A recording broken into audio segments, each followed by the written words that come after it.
ગુજરાતના વહીવટીતંત્રમાં આજે ખળબળાટ મચી ગયો છે।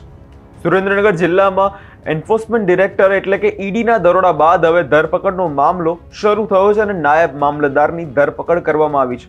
શું છે સમગ્ર મામલો તેની વિગતે વાત કરશું। નમસ્કાર, હું છું પ્રથમ મોદી, આપ જોઈ રહ્યા છો નિર્ભય ન્યૂઝ। ગઈકાલે સવારથી સુરેન્દ્રનગર કલેક્ટર રાજેન્દ્ર પટેલ અને નાયબ મામલતદાર ચંદ્રસિંહ મોરીના નિવાસસ્થાને જે સર્ચ ઓપરેશન થયું હતું તેનો મોટો અંજામ સામે આવ્યો છે। નાયબ મામલતદાર ચંદ્રસિંહ મોરીની ધરપકડ કરવામાં આવી છે અને હવે તેને કોર્ટમાં રજૂ કરવામાં આવ્યા છે। શું છે આખું કૌભાંડ અને કલેક્ટરના બંગલે 14 કલાક સુધી શું ચાલ્યું તે વાત કરીએ। ગઈકાલે એટલે કે 24 ડિસેમ્બરના રોજ વહેલી સવારથી જ સુરેન્દ્રનગર જિલ્લામાં ફડફડાટ વ્યાપી ગયો છે, જ્યારે ઈડીની 8 થી વધુ ગાડીઓનો કાફલો જે ચુસ્ત પોલીસ બંદોબસ્ત સાથે કલેક્ટર રાજેન્દ્ર પટેલના બંગલે પહોંચ્યો।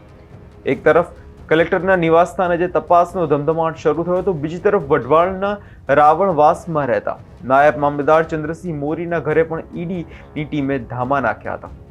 સવારથી જ શરૂ થયેલું આ મેગા સર્ચ ઓપરેશન સતત 14 કલાક સુધી ચાલ્યું હતું। અધિકારીઓના મોઢા પર ગંભીરતા હતી અને મીડિયા સાથે વાત કરવાનો તેમણે સ્પષ્ટ ઇનકાર કર્યો હતો। તપાસ એટલી ગુપ્ત અને ઊંડી રાખી કે રાત સુધી કોઈને ખ્યાલ જ નહોતો કે અંદર શું ચાલી રહ્યું છે। સવાલ થાય છે, આ 14 કલાકની તપાસનો અંતે ઈડીએ એવા તો કેવા પુરાવા મળ્યા હશે કે સીધી ધરપકડ કરવી પડી નાયબ મામલતદારની। તપાસ અંતે નાયબ મામલતદાર ચંદ્રસિંહ મોરીની પહેલા અટકાયત કરવામાં આવી અને ત્યારબાદ તેમની ધરપકડ કરવામાં આવી છે। આજે ચંદ્રસિંહ મોરીને અમદાવાદની ગ્રામ્ય કોર્ટ સ્થિત ઈડીની વિશેષ અદાલતમાં રજૂ કરવામાં આવે છે। ઈડીના સૂત્રો પાસેથી મળતી માહિતી મુજબ આ સમગ્ર કૌભાંડ મૂળ સુધી પહોંચવા માટે ઈડી વધુ પૂછપરછ કરવા માટે ઈડી દ્વારા કોઈ કોર્ટ પાસે આરોપીના 14 દિવસના રિમાન્ડની માંગણી પણ કરવામાં આવશે। આ રિમાન્ડ દરમિયાન અનેક મોટા ખુલાસાઓ થવાની શક્યતા હાલ અત્યારે દેખાઈ રહી છે। હવે સવાલ થાય છે કે આ દરોડા પાછળનું મુખ્ય કારણ શું છે। સૂત્રો દ્વારા મળતી માહિતી મુજબ આ તપાસના તાર દસાડા તાલુકાના નાવિયાણી ગામે અને લખતર તાલુકાના તલસાણા ગામમાં થયેલી જમીન અથવા અન્ય સરકારી કૌભાંડો સાથે જોડાયેલા હોવાની પ્રબળ ચર્ચા જે છે અત્યારે હાલ દેખાઈ રહી છે। એટલું જ નહીં, આ તપાસનો વ્યાપ માત્ર અધિકારીઓ પૂરતો સીમિત નથી। આમાં સુરેન્દ્રનગરના કેટલાક વકીલની ભૂમિકા પણ શંકાના દાયરામાં છે, જેમના ઘરે પણ ઈડીની ટીમે તપાસ કરી હતી। આ ઉપરાંત કલેક્ટરના અંગત મદનીશ એટલે કે પીએ પર્સનલ અસિસ્ટન્ટની પણ ભૂમિકા અંગે બજારમાં અનેક ચર્ચાઓએ જોર પકડ્યું છે। ગઈકાલે સર્ચ ઓપરેશન અધિકારી અંગે પૂછવામાં આવ્યું હતું પણ તેમણે જવાબ આપ્યો નહોતો। તે દ્રશ્યો પર પહેલા નજર કરી લઈએ।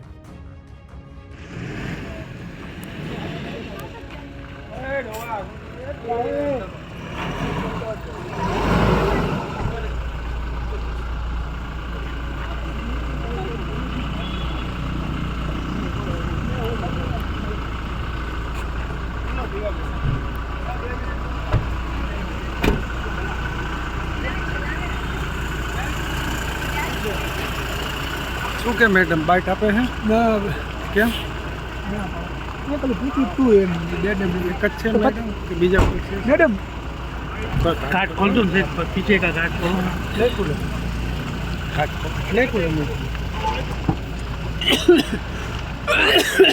हाँ मेन बॉस कौन है बॉस कौन से प्रेस वाले जो भी थोड़ा बोलो तो थोड़ा बहुत बाइट जरा सा बाइट दे दो। नहीं सर, ये नहीं दे सकते। तो हमारी बॉस हायर अथॉरिटी के परमिशन के बिना हम नहीं दे सकते। अच्छा आप अभी हायर अथॉरिटी आप ही है इधर नहीं, क्या है दूसरा कोई साथ दूसरा है ना वो सब। क्या नाम है नाम तो हमें भी नहीं पता है। दूसरा है चलिए जिग्नेश भाई बीजा साहिब से आए थे मोटा बाकी है सर सर्च ऑपरेशन में कैमरा बंद करे आप जाने दो। कैमरा बंद करना साथ 2 मिनट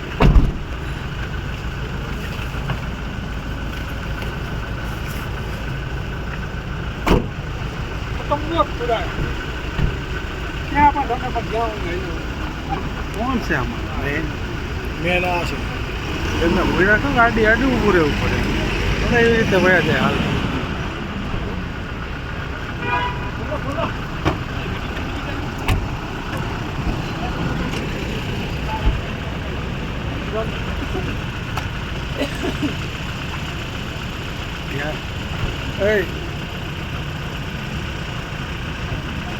હા વિજય, આ કઈ બાજુ જાય છે એ તો જુઓ, કઈ બાજુ જાય છે, રવાના થાય છે એ તો જુઓ. એની વાત, સ્કૂટર પકડો, એકાદો સ્કૂટર પકડો.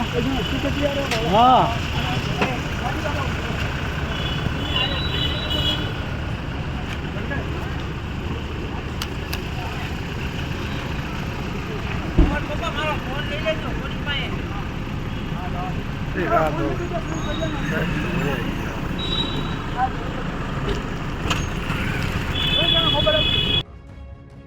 ઈડીની આ કાર્યવાહીથી આખું મહેસૂલ વિભાગ અને અત્યારે સ્તબ્ધ છે.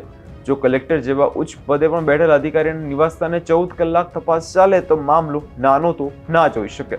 એવી પણ શક્યતા અત્યારે દેખાઈ રહી છે કે તપાસ દરમિયાન અનેક બેનામી સંપત્તિઓ, જમીનના ગેરકાયદેસર દસ્તાવેજો અને નાણાકીય ગેરરીતિના પુરાવા ઈડીના હાથમાં લાગ્યા છે. જો 14 દિવસના રિમાન્ડ મંજૂર થાય તો ચંદ્રસિંહ મોરીની પૂછપરછમાં અનેક બીજા અધિકારીઓ અને રાજકીય નેતાના નામ પણ બહાર આવી શકે છે. સુરેન્દ્રનગર જિલ્લો જે છેલ્લા કેટલાય સમયથી જમીન વિવાદોના કારણે ચર્ચામાં રહ્યો છે, તેમાં ઈડીની આ એન્ટ્રીથી હવે ભ્રષ્ટાચારીઓમાં ફડફડાટ જે છે ફેલાવી દીધો છે. હવે સવાલ છે કે શું આ ધરપકડ બાદ કલેક્ટર રાજેન્દ્ર પટેલની પણ અટકાયત થઈ શકે કે શું? શું નવિયાણી અને તલસાણા ગામના કૌભાંડો હજુ મોટા માથાઓ તેમાં ઝડપાશે? આ તમામ સવાલો અને આગામી દિવસોમાં કોર્ટની કાર્યવાહીની ઈડીની પૂછપરછમાં આપણને મળશે.